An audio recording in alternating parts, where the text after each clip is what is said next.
that, Rufai, we started off talking about the reports from the 68th ordinary session of the Authority of Heads of State and Government of ECOWAS. We also looked at the updates in Benin Republic, the Education Ministry's directive on moving students to SS3. We also looked at the defection of the Taraba State Governor. There was already news in November, but based on the Kebbi State abductions, he postponed his ceremony. And of course, amongst other news this morning, your take on the stories. Okay, so a couple of things. Number one, let's start from ECOWAS. Yes, it's good to have all the sound bites, because as far as I'm concerned, it is just sound bites when you talk about the problems on the African continent, especially in West Africa. You talk about the coup, you talk about upholding democratic values. It's just sound bites when you do not have mechanisms to keep leaders in check, or when you do not say things when the leaders are going astray. I mean, look at Guinea and Alpha Conde. We knew how Guinea was slipping into a slippery slope with Alpha Conde. I don't support the coup, but see what transpired. Look at Talon. Anyway, some people have said that Talon will now use this to purge the same enemies he had always purged before. The likes of Boniyayi, I'm sure probably that's why he went after Shabi, Boniyayi's son. Because after the coup, Boniyayi did, stand in solidarity with him. But the argument against Talon is that he had always looked for ways to suppress the opposition. And that's why for people that are jubilating that everybody is moving to the APC in this country, let's be careful. Because that was what Talon did all through. Made laws, suppressed the opposition, made new electoral laws, formed new senates, where most of it will be led by former heads of states, to still have power, put in his own successor, Maidinga, the finance minister. So when you have leaders that think everything is about them, then definitely it's going to be a recipe for disaster. Look at Mali. Look at Assimi Goïta, that has now taken over now. Look at all of these countries. So ECOWAS can make all the right optics or the right words or the right sound bites. Can ECOWAS also put in place something that will check leaders that are going astray? I fear for the future of a country like Côte d'Ivoire after Ouattara. Because Ouattara has taken us back to the days where one man reigned supreme. He has taken us back to the days of Houphouët-Boigny. It was only death that could probably take Houphouët-Boigny out of power when he died on the 7th of December 1993. So any other person that comes in there now will be anti-democratic in nature just to be able to hold power. So it's a time bomb. And that's why we must also talk to the leaders directly. ECOWAS must have a mechanism as which they call out the leaders openly. If we do not do that, we'll keep having a recurrence of things like this. For the APC leaders that are going, I wish them a lot of good luck. For the leaders like Kefas and the likes, like we say, it's all political stability they are looking for. And for Minister Wike, happy birthday to him. But I also think there is storm ahead. Because with Fubara going to the APC now, I think he had played him in the game of chess. And when you look at it, who will President Tinubu want to do a deal with? A minister or an incumbent governor that is in the APC? When you stretch the conversation, they will say, Wike is not in the APC, he's a member of the PDP. So, APC now has the lawmakers and Fubara, even if the lawmakers that are loyal to Wike are disgruntled. But loyalties can easily switch. And I'm sure Wike should remember that. And that's why people were telling him, you will have just stuck with your own political party because things did not favor you, rather than go to support somebody you don't know too well about. Because I heard him say, he supported President Tinubu because he believed in power coming to the South. No. If the same Wike was made running mate to Atiku Abubakar, he would not talk about Southern presidency. We know how much he really wanted to be running mate. When he couldn't get, and you see, that's why when politicians come out and say, I'm doing it for the people ideology, they don't have ideologies about themselves. When Wike couldn't get the presidential slots in the PDP, his next effort was to be running mate to Atiku Abubakar. It was because that didn't pan out. That's why he now said, okay, you know, I've got nothing to lose. A lot of the things Wike is saying today, if he was running mate to Atiku Abubakar, he will not say them. But now we can see a game that has been played against him now. Who will Fubara work? Who will President Tinubu work with in the state? Is it a Fubara and the State House of Assembly that are already the APC, or a Wike that is now fringe as far as I'm concerned? So these are things we should look at tactically. And our commiserations to the Bayelsa State once again, and we hope that they don't turn this into a political matter. They say an autopsy is going to be done. Yeah. We cannot, negate the fact that the deputy governor was a real hard worker, was a man that believed so much in his own convictions, and he will be closely remembered for that. Real quickly, just a quick comment. I don't think the outright ban by the Education Ministry as regards people going to another school to take terminal exams is the solutions to special centers. The question is, how can we crack that vestiges of special centers that run in our society? All right. How is it that some are more equal than some? I think that's the real conversation we should have. All right, more questions there, Dr. Abati. Okay, there are 8 topics in the headline window. If possible, I would like to take all the 8. Let's see what we can take. Now, let me start with the school start SS1, SS2 thing. The federal government has now given a directive through the Ministry of Education to say that you cannot switch schools when you are in SS3. And they say this is to ensure the integrity and credibility of examinations. What has been observed is that when people switch schools at SS3, this contributes to examination malpractice. Now, there are centers that they call special centers, or they call them miracle centers. Miracle centers are those centers where when the final exam at the secondary school level is coming, either in a public school or a private school, you just switch. And you know that in those miracle centers, those special centers, you can get better grades. Now the federal government is saying you cannot do that anymore. However, the questions that arise are as follows.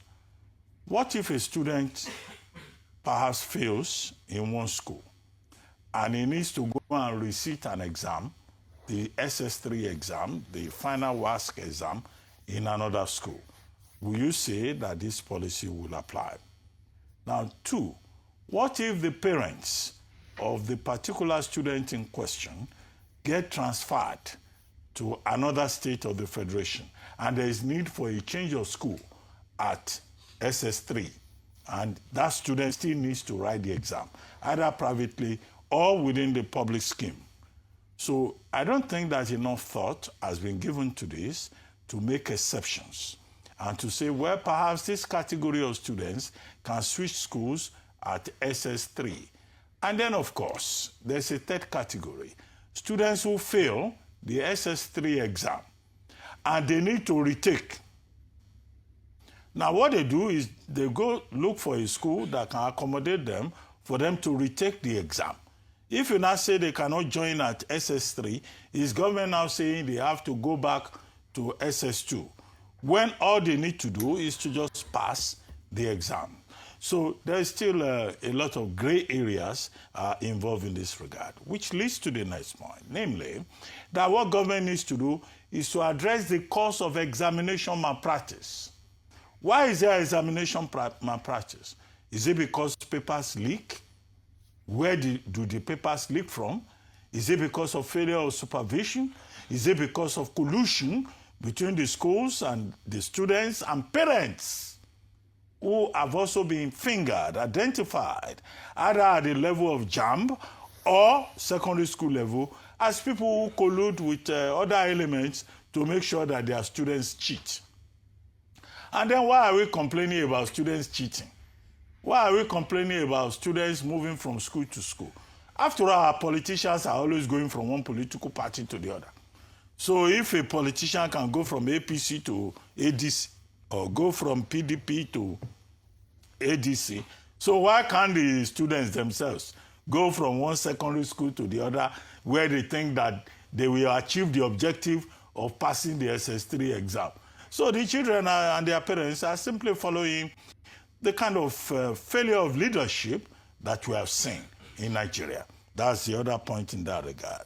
Now, ECOWAS says it's going to set up a 1,650,000 standby ECOWAS force on a sustainable basis. Fine. They did it in Liberia. They did it in Sierra Leone, what was called ECOMOG. Now, what ECOWAS at its 68th ordinary session was talking about yesterday, who is going to fund it? Funding is always a problem. Who is going to carry the burden? It's Nigeria that carries the burden. Because Nigeria says in our foreign policy roadmap that Africa is the #1 priority of Nigeria. We have been doing Father Christmas foreign policy process. So is Nigeria going to still be the country that will carry other countries on their backs? So this sustainability that the ECOWAS summit of heads of authority of states that they were talking about yesterday, every state must be ready to contribute. It is not a burden that Nigeria should carry, as has been in the case in the past. And then at the end of the day, when Nigeria carries the burden, all these states, they don't show appreciation. The first people they attack, either in Ghana or in Guinea or in Guinea-Bissau, are Nigerians. So that is the issue there. Now, you talked about Chabi Yayi in Republic of Benin. Now, the truth of the matter is that President Talon of Republic of Benin, he has always been targeting the opposition. He now has an opportunity to even go further, to attack the opposition, to further put impunity in place. There are persons who have argued that this is what led to the rebellion in terms of the coup. After all, he wants to impose his finance minister as the leader in April 2026. He has already tampered with constitutional limits to benefit himself. No, the issue is that this coup, aborted coup in the Republic of Benin, should not become an opportunity for further repression, while we recognize the fact that a country has to deal with elements who want to violate the constitutional order. It should not be a process for persecution. It should not be a process for witch hunting. Abu Kefas, Dr. Abu Kefas of Taraba, he was the one that led the Bola Ahmed Tinubu administration fact-finding mission. I think, was it to Republic of Benin or Cameroon most recently? So he has been romancing the APC. And so now he says he's going to join the APC and that the announcement will be made and that the reason it was suspended is because of, the abduction of children and all that. Look, the big issue is the progression of Nigeria towards a one-party state. After Governor Abu Kefas of Taraba, maybe other governors will join. So at the end of the day, you have, an imaginary, or unimagined, or a fait accompli one-party state. But I keep making the point that the Tinubu administration, the APC government, should learn from history. In the First Republic, there was this attempt to, cancel inclusivity and impose a one-party state on Nigeria. We know how it ended up in 1964 in the Western region. In 1983, the Shagari administration was talking about landslide victory. We know what happened. It is important to allow the opposition to thrive. So what we are having now is a reign of opportunism where everybody is wearing the Tinubu logo, everybody, for their own selfish reasons, not necessarily because they love President Bola Ahmed Tinubu. We have not seen the end of the story. It's Taraba today. Maybe it will be another state next tomorrow. Now, Doye Diri and Dr. Erujapo, I've said it on this table that I saw Dr. Erujapo when I went to moderate discussions celebrating, marking 10 years of the death of Governor Alami Esia. He was healthy, he looked very well, and all of that. He was, all over the place supporting his boss. But there's this thing called sudden death syndrome. His death came suddenly, and I think that a lesson here, because of these repeated cases of sudden death that we have, is that everyone should take care of his health. Whether you are over 60, or you are 60, or you are over 40, is very important. But Governor Doye Diri has a strong point by saying this should not be politicized.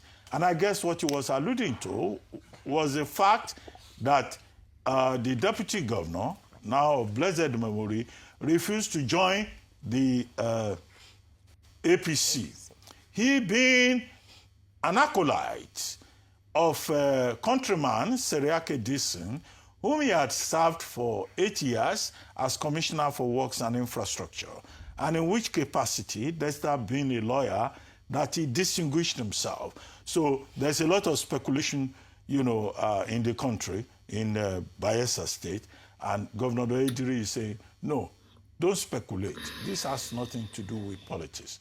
Don't politicize death.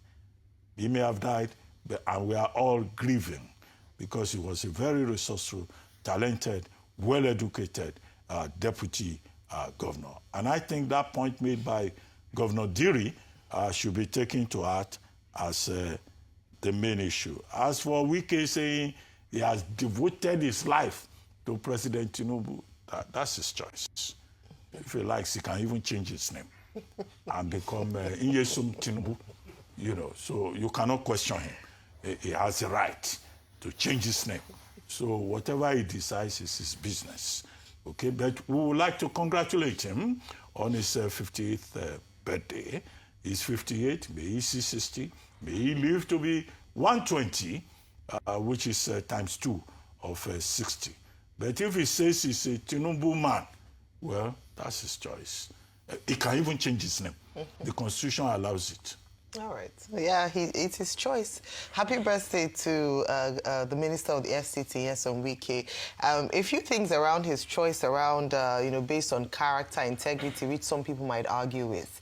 But he can, in his own personal capacity, decide to support whomever he wants to, even though that support has had quite vast political ramifications and might very well cost him his political standing, especially with the fact that now his godson, or I don't know if I should call him ex-godson or current godson, the governor of Rivers State has now chosen independently to align with the APC.